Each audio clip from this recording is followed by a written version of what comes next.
Doug, you did a lot of work, I guess over 20 years ago, when you published your book, Creation and Change. And you recognized that something was happening. What was that? What did you see going on?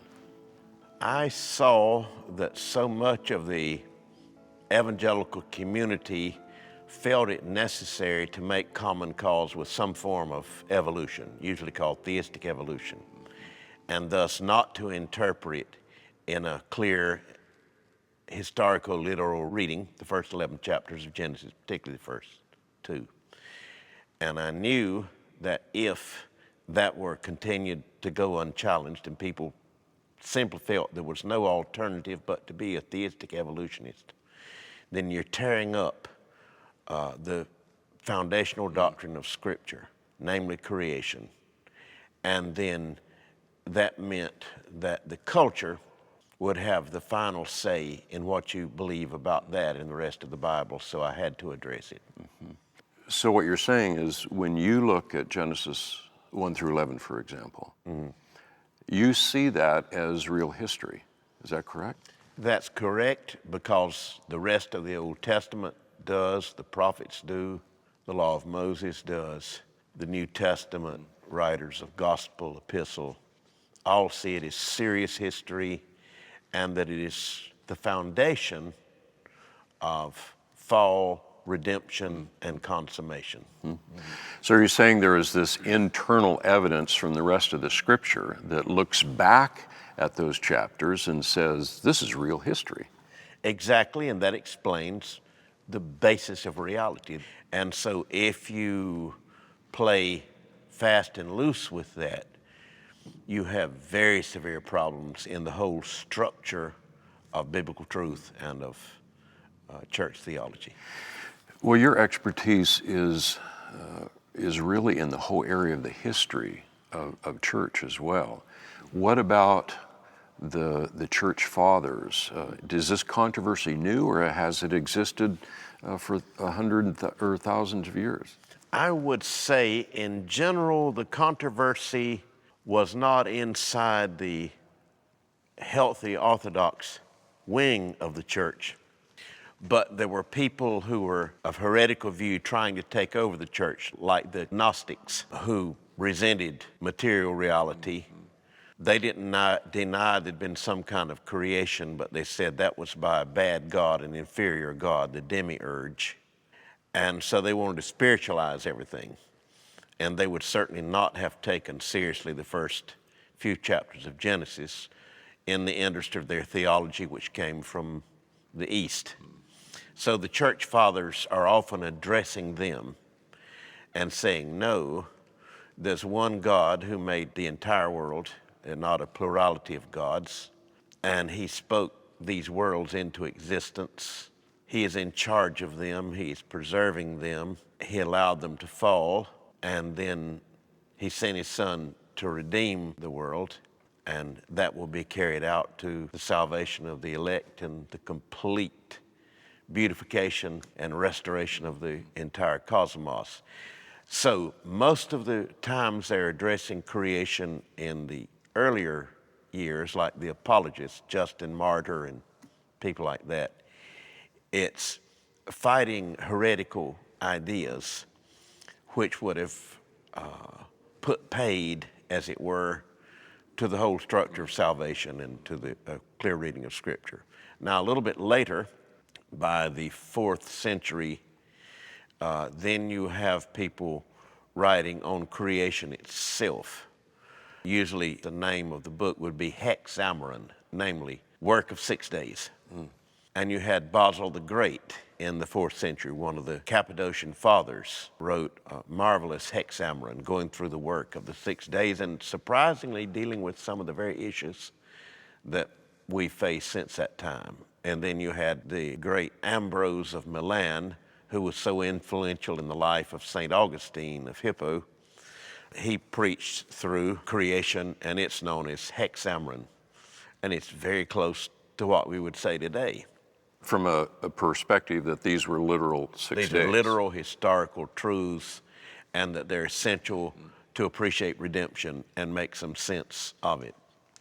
And so when it was addressed in a more systematic way, and Cyril of Alexandria wrote Contra Imperatorum Julianum against Julian Apostate. He deals a good bit with why creation is right, and Julian wanted to take the empire back to paganism with many gods. So as a general rule, wherever you see creation addressed, say in Irenaeus of Lyon, who would be in writing maybe for the year 180, he doesn't do a specific work on creation, but in his book Against Heresies, Adversus Arisis, also a smaller demonstration of apostolic history. Anytime it's addressed, he's saying the Gnostics are wrong to say that God didn't make it or it's unimportant.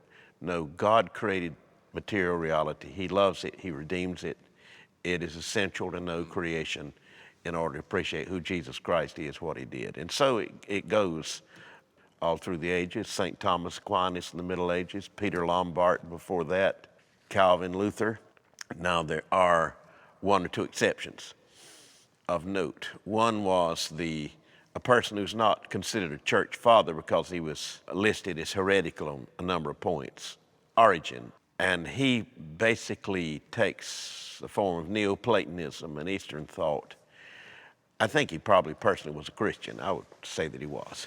But when he gets through with the received text and the creeds and the Christian faith, he has so merged it with the different Eastern theories, you wonder what's left. I think he was a Christian, but he spiritualizes everything away. So you wouldn't look to Origen for very much on what the church thought about a serious doctrine of creation. I mean, in his book, Contra Celsum, Against Celsus, you'd find some things that are pretty good and some that are off the wall. Well, I know that St. Augustine is often pointed to by those who would try to allegorize Genesis. How do you read Augustine? Let me say I love and appreciate St. Augustine and use his teaching regularly in my classes all these 30-some years, and I've been preaching for that. And in most cases, he's excellent. Very solid. However, there's a little bit of problem with one or two views he had on creation. Before we go to that, let me say I recommend everyone that's interested in this matter to read his De Genesi ad Litteram, literal interpretation of Genesis. And there's was a new edition came out maybe 25 years ago, translation notes by Roman Catholic writer John Taylor, I believe. And it's beautiful, it's wonderful. I would say in most cases what St. Augustine does in that literal interpretation of Genesis is just right down the line, addresses the issues of his culture which come to our culture. However, he has one major peculiarity, and that is he says he believes that God created everything in one split moment of time rather than taking 6 actual days. But there is a 6-day structure of different things happening, and he doesn't deny that. And he believes that was in order to accommodate the angels and angelic knowledge. The 6 days is the way the angels could contemplate it, and then he goes into a matter, 6 days is because of the aliquot parts of 6. In other words, take 1 plus 2 plus 3, that's 6.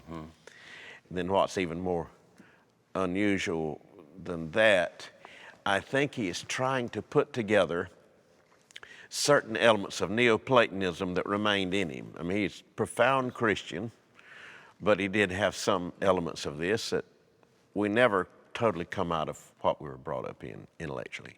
And he didn't, although he did a marvelous job for the most part. He's trying to combine Neoplatonic theories of angelic intelligences and how they would have come at this with something that cannot be combined with the Hebraic view of creation being spoken into existence by God and then it working in a developing series of 6 days. And so he's not entirely successful there because I think he's trying to work together two essentially incompatible systems, namely some theories of Neoplatonism and straight Hebraic teaching on physical reality. Well, as we move forward in time then from Augustine, where do you see all of a sudden the thought beginning to work its way in that there is something less than a historical record found in Genesis? I think Dr. Nigel Cameron, who used to be warden of Rutherford House in Edinburgh, now he's in various ministries in this country. He did a book a number of years ago, which unfortunately is out of print, Evolution and the Authority of the Bible, in which he shows that the whole church, as far as commentators and creeds on into Protestant confessions, held straight six-day creation until the European Enlightenment. And particularly two things happened, well, many things happened in the European Enlightenment, two things particular reference to creation. One is there was the introduction of the thought of vast geological ages being evidenced by geological structures. That was happening in the late 18th century. And then in the 19th century, of course, we have Charles Darwin. It was not that theories of evolution were totally novel. They weren't, because if you go back to certain of the pre-Socratic philosophers, Democritus, Leucippus, and others, they held some kind of evolution. But the Christianity had purged that out and said it's ridiculous, and it goes way underground. It's able to come back to the surface by the European Enlightenment. Geology first, and then with particularly Darwin. I mean, his grandfather was teaching, Erasmus Darwin, but Charles Darwin's major work came out in 1859 and it sold out in about 2 days because people were so desperate to find an intellectual alternative to divine creation. Well, Cameron shows that when about 5 or 6 years after Darwin's book became popular, i.e. by the late 1860s, there was scarcely a Protestant commentary that didn't accept some form of evolution, or at least say, this is a matter best left to the scientists, let's deal with the spiritual. It happened that fast. It happened that fast within 6 or 7 years.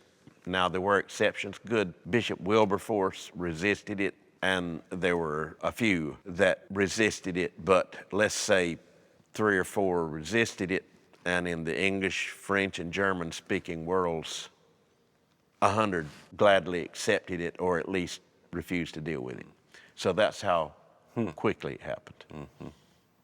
So is that the point as we now move forward from the 1860s to our present day, that we then have that continued belief in evangelical Christianity that leans more and more towards the notion that Genesis is not history?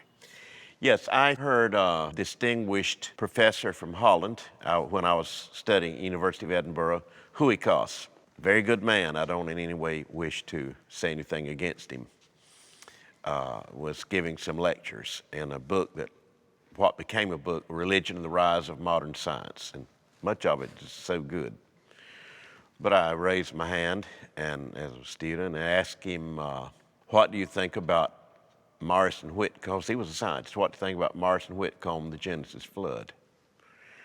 And he said, well, I can tell you, I was asked by publishers, should it be translated into Dutch and published? And I said, absolutely not. It will be offensive. He said, if we take this is literally what he said, if we take a stand on a literal interpretation of Genesis, as do Morrison Whitcomb, it is very likely to make the gospel incredible to intellectuals and particularly to young people.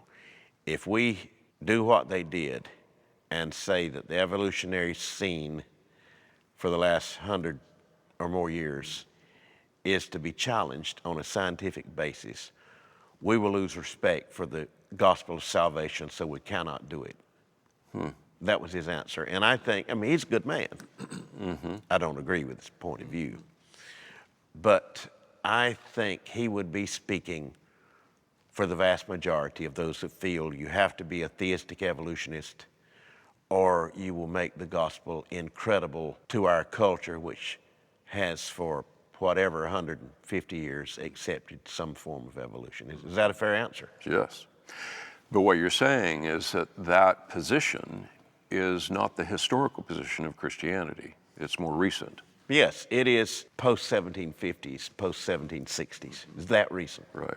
But especially post-Darwin in the 1860s. Particularly post-Darwin. It was a major collapse of Christian intellectuals before it.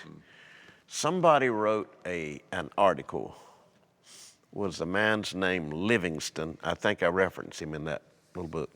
Challenging the theory that many hold that when Darwin's material was published and starts sweeping the field, and particularly as his, quote, bulldog Thomas Huxley is barking at everybody, scaring them back, that the church mounted a serious resistance and that the conservative theologians did battle with him. He shows that is not the case at all. The whole church, nearly the whole church collapsed. Particularly the conservative theologians collapsed before it.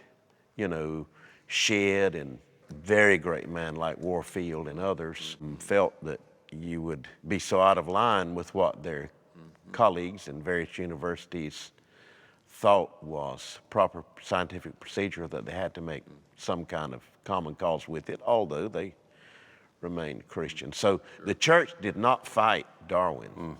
Bishop Wilberforce did. One could name 2 or 3 others, but hundreds gave in immediately. The church did not mount a resistance.